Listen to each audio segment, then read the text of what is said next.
Bem-vindos ao nosso Falando Nisso de hoje, nesse canal YouTube, com uma pergunta tripla de Renato de Freitas. Olá, professor, como pensar a escolha da profissão? Comportamentos vocacionais, na ótica lacaniana.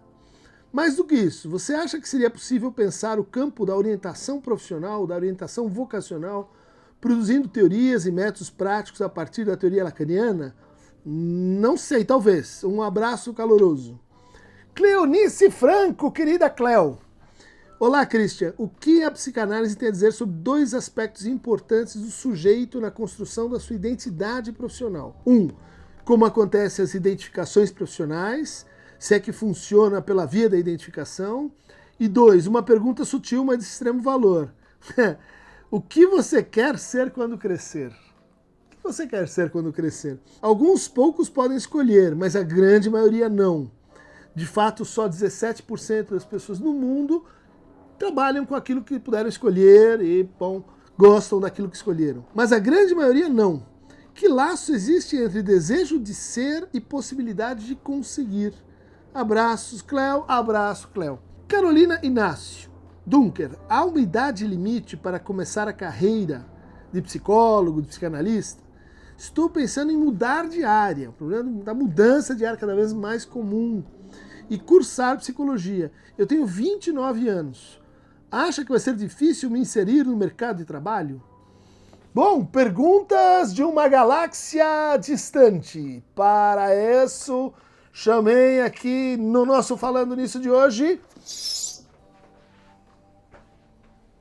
Rogério Duran. Trabalhou mais de 30 anos com orientação vocacional, orientação profissional, um grande amigo, participou do Guia do Estudante, trabalhou como professor universitário, como consultor, e também junto à Secretaria do Menor, junto à criança em situação de vulnerabilidade. Rogério é um grande amigo, camisa 10 inesquecível do time da Psicologia USP, primeira vez que nós passamos na Copa USP da primeira fase, um grande amigo. Vice-campeão da Copa USP de futebol de salão. Futebol de salão, mas eu acho melhor a gente voltar para a orientação vocacional. Então, Rogério, queria te agradecer aqui pela presença, né? E me ajudar com essas perguntas. Tem idade para mudar de profissão? Como é que acontecem as identificações profissionais? O que você quer ser quando crescer? Então, obrigado pelo convite, Christian. Olá, gente. Vou tentar dar conta dessas perguntas, se bem que há um universo bastante grande para conversar sobre isso, né? Vou tentar fazer alguns recortes, né? Então, a primeira questão que você colocou, eu acho que é sobre a perspectiva lacaniana. Eu não saberia dizer, porque eu não sou lacaniano. Tenho formação de base analítica, evidentemente, né? Trabalhei, por exemplo, na Secretaria do Menor, especialmente. Durante um período, trabalhei com profissionalização de adolescentes em situação de risco, em situação de exclusão social. Eu lembro da gente conversar nessa época.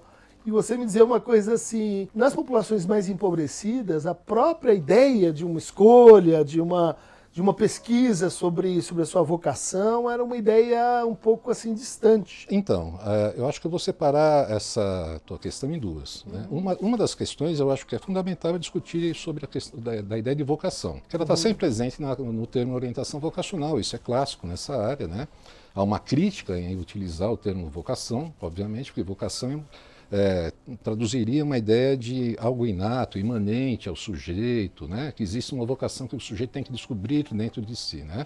Ou um chamado divino, um chamado transcendental. Então, exatamente, né? Mas então, que é divino, inclusive, né? A palavra, inclusive, foi utilizada utiliza-se hoje, né? Os atos vocacionais, né? Especialmente na religião católica, a ideia de quem é que está com a vocação para ser padre, né? E tal, né? Que tem que sentir a fé dentro, né? E essa é uma ideia equivocada, no meu ponto de vista, né? Não há nenhum tipo de vocação, não há nenhum tipo de natureza que é impressa no sujeito que o carregue para decidir sobre um caminho profissional, né? Nenhuma habilidade que se traduza nesse sentido, né? Mas a gente tem habilidades diferenciais. Sei lá, um joga melhor futebol, outro joga pior futebol, outro gosta de gamão, enfim, as habilidades humanas não estão igualmente repartidas, como diria Descartes, né? Não, exatamente, mas daí partir do ponto de vista que isso seja inato, que seja natural, né, está muito distante, né? Por exemplo, né, existem pessoas que têm ouvido absoluto, né, que é a capacidade de identificar alturas sonoras, né, as notas musicais, imediatamente sem ter que fazer a correlação de alturas, né? É possível que isso seja uma capacidade inata, um processamento, né, dos lobos temporais que processam a audição relacionada à música, né? E isso seja um diferencial no sujeito, mas isso não significa que ele tem que ser músico, ou que ele queira ser músico. Mas então que relação se faria entre as habilidades, ou dotes, sei lá, facilidades que a pessoa tem e a escolha? Primeiro que eu parto de um princípio que essas habilidades são essencialmente construídas ao longo da vida. Como é que isso se faz no campo do sujeito, né? Só de repente num trabalho clínico para tentar identificar como é que aquilo se instalou como desejo, como depósito da pulsão, entendeu? Como é que o sujeito de repente decidiu desenhar, que o desenho era uma expressão importante para ele. E desde criança ele desenha muito bem, mas isso é visto socialmente como se fosse um dom, como se fosse uma habilidade inata, né? Que depois a própria construção social da identidade dele, né, no relacionamento com os outros, vão ofertar a ele oportunidades para que ele expresse-se através do grafismo e vão falar para ele assim, ó, seja arquiteto, seja, né? Que é como a civilização constrói as possibilidades de sublimação, de construção do sujeito, né? Que é o que a Cleo está chamando aqui de identificações formativas para a escolha profissional. Seria mais ou menos isso? Eu acho que sim, você pode traduzir dessa maneira. Com a ressalva, né, de que se há um lado positivo, e ele tem que ser olhado, né, nessas identificações, há também um certo quê de ilusão, proporcionado pelas estereotipias, né, sociais, pelo padrão, né? Por exemplo, né, existe uma pesquisa clássica no campo da psicologia, né, que foi feita inicialmente numa universidade no Nordeste, depois reproduzida em vários locais, que se pedia para que estudantes de primeiro ano de psicologia desenhassem um psicólogo trabalhando. E como é que era o desenho? Chuta, como é que você imagina? De vanzão? De vanzão, isso. Nós na fita. É nós na fita, né? Quer dizer, a psicanálise um trabalho feito individualmente, né? E interessantemente, né, o psicanalista, o profissional, tinha olhos e ouvidos muito grandes, não é? Olha só. Fora da média, não é isso? Então, isto é uma representação social da figura do psicólogo, compartilhada pela mídia, compartilhada pelo discurso, em geral, escolar, né, que você ouve e tal, e é bem distante, eu diria, da realidade do que é toda a miríade de possibilidades no trabalho de um psicólogo. Essa semana, inclusive, fazendo um trabalho de orientação de uma pessoa que já tem mais de 40 anos, professor universitário, e está querendo redirecionar a vida dele profissionalmente, né? Ele fala assim, eu tenho muito interesse por ser psicólogo, mas assim, eu sempre imaginava na minha vida, e era uma trava, que o psicólogo tem que ser uma pessoa muito contida, né? Que só não falava, né? Que não se expressava, né? E eu achava que não porre, ele falava. Né? Como é que pode ser assim? Eu não quero ser esse sujeito. Né? Então, existem essas limitações no campo da ilusão dessas identificações, do tipo, né? Eu quero ser esse sujeito, é um sujeito que eu imagino que seja. Vamos lá, em termos de identificação. Ninguém escolhe uma profissão, ninguém imagina uma profissão sem criar um personagem, sem criar uma imagem dessa profissão. Então, quando eu falo assim, eu sou um jovem, estou falando, eu quero ser jornalista. Não é de forma abstrata.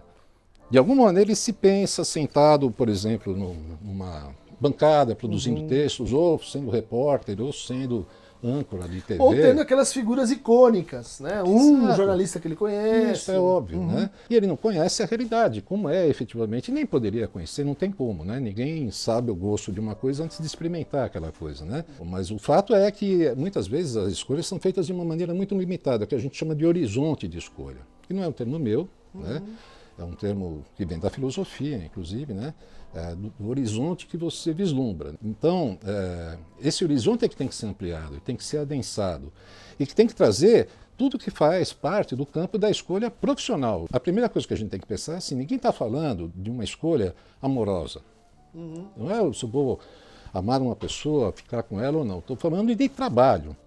E, essencialmente, o trabalho dentro da nossa sociedade traz uma contradição estrutural entre a relação capital e trabalho.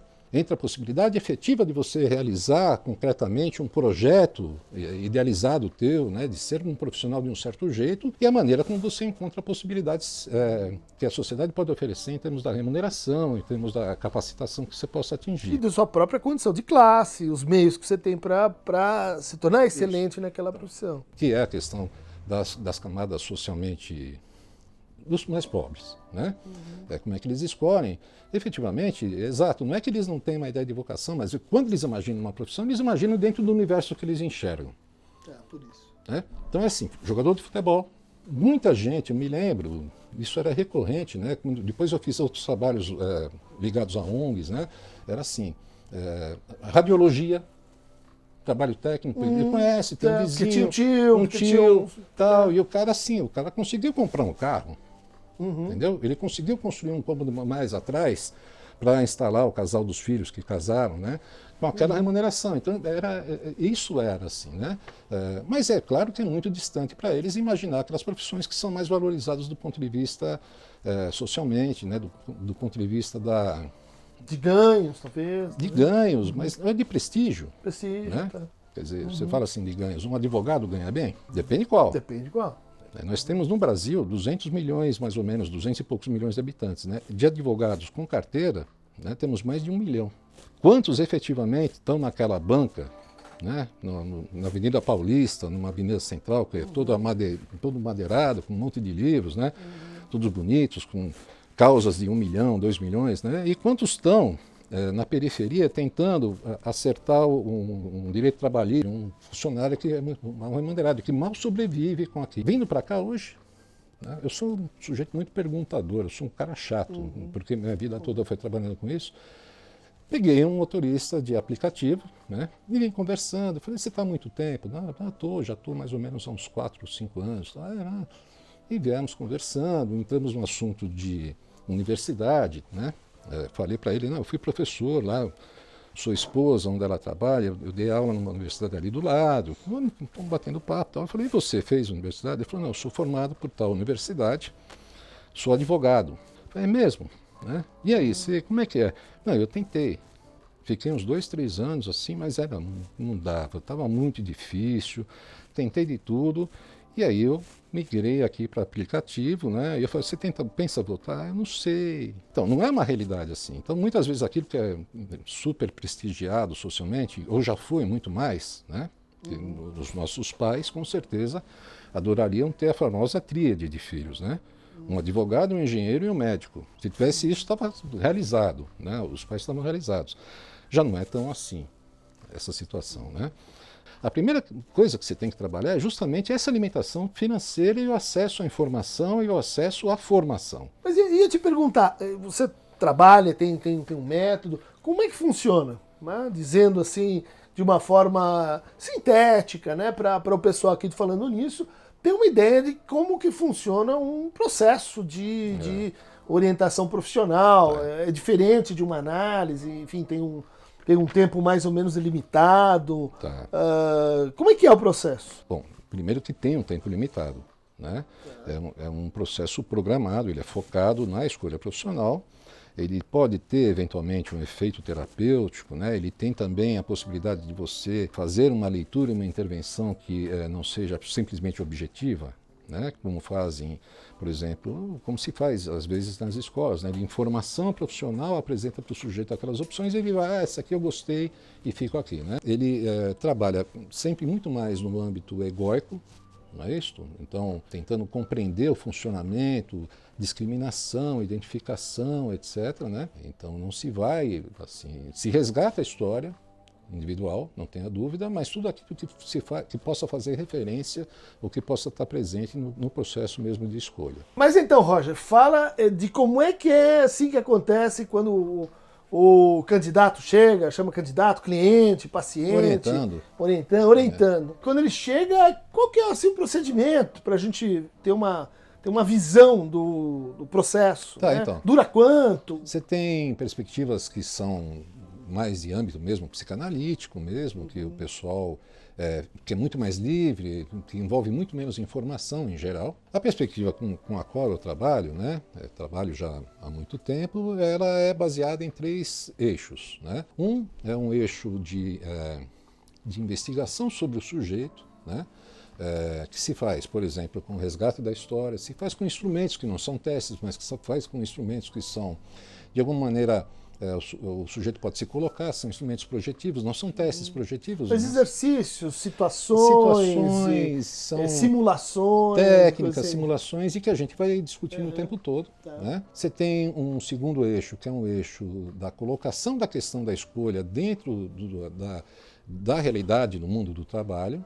Então, discutir relação capital-trabalho, como eu disse, formação, qualificação profissional, possibilidade disso ocorrer, de que maneira existe, quais são os tipos de formação que existem disponíveis no Brasil e dependendo da possibilidade do sujeito, inclusive no exterior, quando existe essa possibilidade de interesse, como é que se faz essa formação. E é aí que entra uma divisão que às vezes eu escuto na clínica, que é assim, entre a imagem que a pessoa tem daquilo, enquanto uma disciplina escolar, vamos dizer assim, enquanto até mesmo uma universidade que você vai ter aula disso e daquilo, e o teu trabalho, que é muitas vezes muito diferente. Muito né? diferente. Tem, sei lá, escolhas ligadas à docência, escolhas ligadas à biologia, matemática, física que você conhece no teu repertório aí de ensino fundamental, mas tem outras coisas que estão muito distantes disso. Eu vou te dar uma ideia então do que você está falando. Por exemplo, eu trabalho com questões do tipo assim, necessariamente precisa haver essa equivalência entre gostar de biologia e ter que fazer alguma coisa na área das biológicas, né? De gostar de exatas e ter que ir para as exatas, porque as questões são diferentes. Aquilo que você estuda na escola é uma coisa, aquilo que você estuda na universidade é diferente. Por exemplo, tem muita gente que adora matemática e física, entra num curso de engenharia e começa a ver cálculo diferencial integral, cálculo numérico, cálculo vetorial e acha aquilo um porre. Ele fala, não é isso que eu queria. E, de fato, isso inclusive são instrumentos para o engenheiro trabalhar, mas o engenheiro químico, o engenheiro mecânico, metalúrgico fazem coisas que não é ficar fazendo cálculo o dia inteiro. Você quer fazer cálculo mesmo, trabalhar com a questão, vai ser matemático, né? Vai trabalhar com estatística, com algo assim. Né? Então, isso precisa ser discutido, e isso é discutido durante o processo. Você entendeu? Tensionado, inclusive. Né? Questões de gênero, de identificação de gênero. Tal profissão tem caráter feminino, masculino, que já foi muito mais forte, tem sido menos, mas ainda persiste. Sim. As profissões que têm o lidar com o outro, que a gente pode chamar de assistenciais, às vezes... Profissões de cuidado. Do cuidado, né? São essencialmente, os candidatos são essencialmente, as turmas são essencialmente femininas. Menos um pouco, mas ainda existe isso. E por perfil, inclusive. Então, claro, eu sei como é que é, por exemplo, a psicologia da USP, nós estudamos lá, eu estudei, né? E vejo hoje, tem quase paridade hoje entre homens e mulheres, não é isso? Sim. Quando eu entrei, havia assim, de 70 vagas, né? Nós éramos em 7 homens. E ainda tinha essa coisa da profissão espera marido. Eu não sei. Um pouco essa... Não era a minha expectativa quando entrei, mas... É bom. Mas, de qualquer maneira, havia essa identificação de gênero. Na USP, talvez não. Mas se você for nas universidades privadas com cursos noturnos, você vai entrar no curso de pedagogia, 98%, 99% é feminino. Tem uma natureza nisso? Claro que não. Isso está completamente atravessado com um certo tipo de expectativa social de gênero, que precisa ser discutida. Porque você, senão, o sujeito, assim, a escolha dele é totalmente livre se ele não souber disso. Se ele não tiver ciência que aquilo está acontecendo, que está sendo formatado, que ele foi socializado para, de repente, esse tipo de escolha, né? Então, isso é tensionado. Quer dizer, ele tem que ter uma certa noção do processo de socialização, da sua história, do processo de escolha profissional da sua família, para, inclusive, poder avaliar o peso disso na escolha que ele vai produzir. Às vezes... como uma contra-escolha, como uma escolha, vamos dizer assim, mais afinada ou menos afinada com expectativas. Isso. Então, o que eu estou tentando fazer, tentando mostrar isso em síntese, para dizer, olha, por exemplo, questões de gênero, questões de mercado, o que é mercado, como funciona, qual é a diferença entre mercado e campo de trabalho, se é real essa história de que o mercado está crescendo para uma coisa ou para outra, né? Quem é que determina o mercado? É possível você... O mercado daqui a 6 anos, né? Daqui a 4 anos. Daqui a 6 anos, daqui a 4 anos, e assim, como é que você escapa da armadilha de achar que assim uma profissão tem ou não tem mercado? Você tem como desviar? Se você me perguntasse hoje qual é o mercado é positivo para psicólogos, Christian? Você me responderia? Sim e não. Sim, parabéns.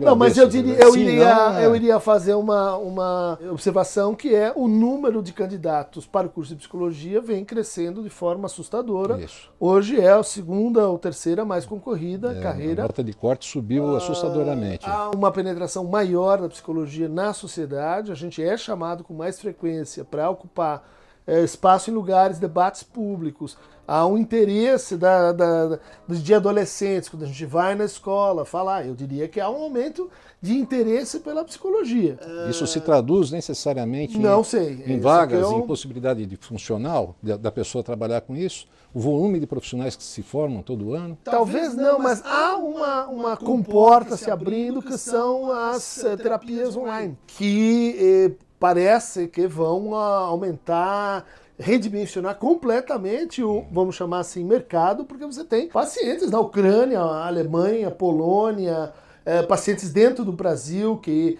vão poder gradativamente escolher terapeutas com outras regras, né? Vamos lá. No universo das faculdades e universidades no Brasil de formação de psicologia, o número de pessoas que se formam e se de fato elas conquistam ou não conquistam uma vaga no mercado, que já é árduo para quem se forma em instituições que a gente pode chamar de excelência, bem formadoras, né, grandes universidades públicas, etc. Agora veja para o restante. Efetivamente tem que se discutir qual é a natureza que a gente chama de mercado, se ele é bom, se ele não é, que ele é histórico, que ele não é histórico, que ele varia ao longo do tempo, né? Mudanças que podem ocorrer, a pandemia, então situacionalmente, contextualizadamente, nesse momento, abriu-se o olho para isso. As pessoas dizem, as pessoas estão sofrendo, precisam de clínica, não sei o que tal. Como a gente já viu outras profissões ganharem mais espaço social. Porque ainda falta um terceiro eixo, que necessariamente, que eu falei, tem que constar, que é a informação sobre as profissões. E isso talvez é o que mais nos aproxime daquilo que você falou, que seja uma prática escolar. Porque você tem que ler as descrições das profissões. E não basta ler os manuais. Você tem que ingressar nas grades curriculares das faculdades e olhar qual é a composição da disciplina. Não é só o nome da disciplina. Eu brinco dizendo isso, né? Quando você chega mais ao final do processo, que você vai mesmo se dedicar a ter que ir excluindo as profissões, né? Eu digo que é um número meio cabalístico. É claro que não é, mas é estranho. É muito engraçado porque isso se repetiu ao longo da minha vida, né? Que é 18 o número de profissões que restam. Às vezes são 15, 12, mas não são 3 ou 2. São 18. Não é regra, estou falando, é acaso, por acaso. Mas sempre existe um número maior que aí você desce esse nível de detalhamento. Quer dizer, você vai descendo até que você chega e aí você começa a escolher, no final do processo, você começa a escolher as instituições e claro que isso é debatido também. Mas não esqueça que esses 3 eixos que eu te falei... Quais que são mesmo? Informação, autoconhecimento, vamos chamar assim, né? E mundo do trabalho. Mundo do trabalho. Esses 3 eixos não são trabalhados, pelo menos na perspectiva que eu trabalho, né? Não são trabalhados sequencialmente. Não é que vem 1, 2, não são modulares. Eles se intercalam. E às vezes as atividades, elas são eixos de referência para nós, que estamos fazendo o processo de orientação, que estamos conduzindo o processo de orientação, né? Eles se intercalam, então isso vai trazendo novamente a síntese, né? Mas olha, você na tua vida, etc., tal tipo de interesse, lembra que a gente viu tua identificação, como é que é a ideia... Você vai jogando uma com a outra, vai combinando até os valores pessoais, sobre remuneração, né? Porque muita gente, inclusive, não tem ideia. Você fala assim, eu quero ganhar muita grana. Quanto é muita grana? Quanto ganha um profissional? Você pega um jovem de classe média, né? Classe média, quanto é a mensalidade da sua escola? Eu não sei. Quem paga é meu pai. Aí eu falo, é tanto. Como? É isso? Tal. Quanto custa um aluguel para você começar a morar em algum lugar? Né? Sim. Então, isso precisa ser trazido. Da racionalidade econômica, onde a pessoa está. Né? Dos valores pessoais, né? Daquilo que é valorizado pela família e daí por diante. Né? Mas me diga uma coisa, frequentemente assim na clínica a gente vê as pessoas se confundindo e levando essa confusão muito longe. Inclusive às vezes em processos depressivos e impasses de vida, entre assim, o que a pessoa gosta e o que a pessoa quer. Eu gosto muito disso, mas é a paixão da minha vida. E às vezes tem que dizer para a pessoa que, olha, você deseja outra coisa. O que você ama, o que você gosta, o que você curte, é uma coisa e o que você deseja, no sentido de ir formando uma relação de aprimoramento, no sentido de, assim, faça chuva, faça sol, você tem ali um compromisso com aquele negócio. Isso é outra coisa. Acho que a nossa época, ela funde muito essas duas coisas, sobrecarregando a escuta, né? E a escuta do trabalho, né? Primeiro que não é um trabalho que seja de abrangência total, é óbvio, né? Não é um trabalho clínico que eu posso, de repente, me dedicar a ele durante anos e discutir a questão entre desejo né, e o que se quer, né? O desejo que se gosta. O que se gosta, né? Que é gostosinho, que é bacana entendi, e que e dá tempo quer para que isso mesmo, aconteça. Eu tenho que fazer um processo decisório. Você me perguntou quanto dura? Em geral, 15 horas de trabalho. Às vezes um pouco menos, às vezes um pouco mais. 8 encontros, 10 encontros? Depende, 15 encontros. Você pode fazer isso de maneira mais condensada. Agora, quando, de repente, a questão é muito mais difícil, para o sujeito, menor impasse. Menor impasse, né? Você faz de repente, sugerir um encaminhamento. Você fala assim, olha, não é aqui. Aqui o que eu posso uma oferecer... psicoterapia pode ajudar nesse processo. Então, Ou, às vezes, não está na hora. Não está na hora de escolher, vai viajar. Tenho 29 anos e quero fazer psicologia. Me tornar psicanalista. Então, é porque é gostosinho ou é porque é possível, né? Claro que não há limite para você fazer qualquer curso. Eu posso ter 70 anos e querer me tornar um psicanalista. A questão é, cabe dentro do teu projeto de vida? Né? Você tem recursos para isso, você tem tempo, você você acha que é possível, vamos identificar, no mercado é possível alguém se Temos tornar... casos. Vamos dizer, com 29, você faz um curso, termina com 34, 35. Daí você vai fazer uma especialização, um curso, vamos dizer assim, que você está no mercado com 36, 37 anos. Então, você tem que procurar ela, pensar, você fala assim, possível é possível, você pode ingressar no curso. Veja a realidade, você vai compartilhar um processo que também é de socialização dentro de uma universidade com jovens de 18 anos, né? E você está com 29, 30 anos, está num outro momento de vida. Isso está presente. Mas é que você tem profissões onde isso pesa mais, né? Por exemplo, o fato de você largar mais tarde, então ser um jovem psicólogo com 40 anos. Muita gente pode dizer assim, puxa, mais idade me desperta mais confiança. É uma pessoa que tem uma experiência de vida, cabelos grisalhos, vai falar qualquer bobagem. Quer dizer, é uma vantagem para esse cara se ela está saindo um pouco mais tarde. Eu acho que no marketing, na publicidade, se você começa com 40 anos, talvez você não vai ficar associado com as coisas jovens, as últimas tendências. Se você começar com 45, nem trabalhar você vai conseguir, porque o mercado porque você não é autônomo, né? Você entendeu? Você se formar para ser um clínico, inclusive, né? Você essencialmente vai ser um sujeito que é profissional liberal, é autônomo, né? Então, isso também tem que fazer parte da discussão, né? Profissões que dependem muito mais da empregabilidade mesmo, né? De empregos, né? É claro que você precisa pensar um limite para isso e falar assim, ó, você gosta disso? Existem outras formas de se aproximar disso que não seja profissionalmente. Tentando responder as duas outras perguntas. Da Cleo, que parte a gente já falou, né, da identificação, de como as identificações elas são inevitáveis, mas preciso ultrapassar um pouco elas.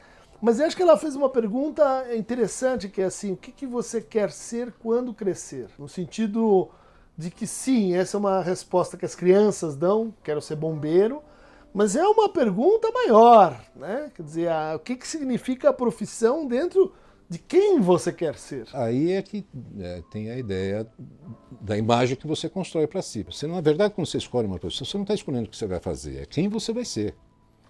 É esse personagem que você construiu. Então, eu quero ser jornalista para ser um sujeito combativo, investigativo da sociedade, eu quero ajudar a transformar a sociedade, entendeu? Então, é quem eu quero ser. Posso ser, sendo jornalista, posso fazer isso sendo outro profissional. Posso ser um médico que vai trabalhar no Médicos Sem Fronteira. Não é tão vinculado a tipo uma habilidade que eu já desenvolvi. Eu posso desenvolver. Está muito mais vinculado à ideia de quem é que eu quero ser. Quem é esse personagem que precisa ser investigado. Que no nosso caso, quer dizer, o que a gente queria ser quando crescer? É uma pessoa que ajuda outras pessoas a descobrirem o que elas querem ser quando crescer. Isso me foi construído ao longo do curso, que é uma coisa que sempre acontece. Por mais que você faça toda uma antecipação desse projeto, Inevitavelmente, os anos que você passa nos bancos acadêmicos, universitários, quando você faz uma formação acadêmica, né, se transforma, é claro. É um processo também de socialização. Você vai ter contato com pessoas que você nunca teve, com ideias e formas de pensar que você nunca teve, vai te aplicando um certo tipo de discurso, um certo tipo de olhar para a realidade, um certo recorte que você vai fazer. Então é claro, você fala assim, pô, fui numa festa de engenheiros, eles falam de um jeito. Ah, eu fui numa festa de publicitários, eles falam de outro jeito. Aí você fala, porque eles tinham isso dentro de si. Não, também eles foram construídos assim, a experiência deles, né? Tem um livro muito interessante que é super clássico, né? Que é A Construção Social da Realidade, do Berger e Luckmann. Se quem quiser ler, vai entender como é que isso se faz, né? Então, Rogério, a gente fez aí um percurso, te agradeço muito, acho que produtivo, muito, muito interessante. O Bully vai colocar aí o teu e-mail, né? Você recebe pessoas para reorientação de carreira e para orientação profissional. Escolha inicial, né? de carreira, como a gente chama, né? E para aqueles que perguntaram especificamente sobre a teorização lacaniana, eu vejo várias contribuições que potencialmente podem aparecer por aí, desde a ideia do tempo lógico, né? Quer dizer, tem uma escolha, ela envolve um tempo, um instante de ver, talvez essa história de se informar a respeito, o tempo de compreender, o momento de concluir, que nem sempre é o mesmo tempo cronológico do Enem, da FUVEST, das expectativas familiares, né? Isso vale tanto para a escolha inicial, mas eu acho que ficou claro aqui na conversa com o Rogério que a escolha profissional ela é um conjunto de escolhas, né? Quer dizer, você vai escolhendo. Você escolhe começar por aqui, depois você, dentro daquela faculdade, escolhe professores, áreas, perspectivas, depois escolhe pós-graduações, depois escolhe modalidades de trabalho, depois escolhe, dentro dessas modalidades, enfim, um percurso que às vezes te afasta de tudo aquilo que você escolheu até então, pelos encontros que a vida vai propondo. Então aí, essa ideia de trabalhar fortemente com a noção de desejo, de separar o desejo do gozo, como eu fiz aí nessa pergunta sobre o que você gosta e o que você quer, de levar em conta identificações, mas também de não se alienar a elas. Eu acho que uma escolha ruim é uma escolha baseada tão somente em identificações. Seja no sentido positivo, né?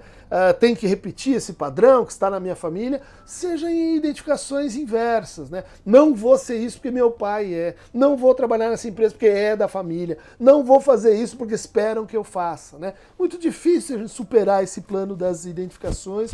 Acho que a teoria lacaniana poderia, sim, ajudar, né, a fundamentar, a discutir teoricamente a diferença entre desejo e demanda, a ideia de discurso, né, de que cada profissão ela traz consigo um laço social, um tipo de sociabilidade, que muitas vezes espanta as pessoas, né? Você faz a escola, daí quando você entra no mercado de trabalho, você vê as pessoas ali, sei lá, são muito competitivas, se odeiam, têm uma vida ali cotidiana muito agressiva. Você diz, bom, preciso reverter motores, porque não era essa forma de vida que eu estava escolhendo quando indiretamente escolhi fazer esse curso ou estudar isso ou aquilo. Bom, gente, ótima viagem. Roger, super passeio. Eu que agradeço. Quem quiser mais dicas profissionais, percursos dentro das opções e escolhas desejantes, clique aqui. Clique aqui no Aqueronta Movebo. Kike, você começou com futebol, tem que terminar com Kike, né? Um abraço, obrigado, gente. Falou.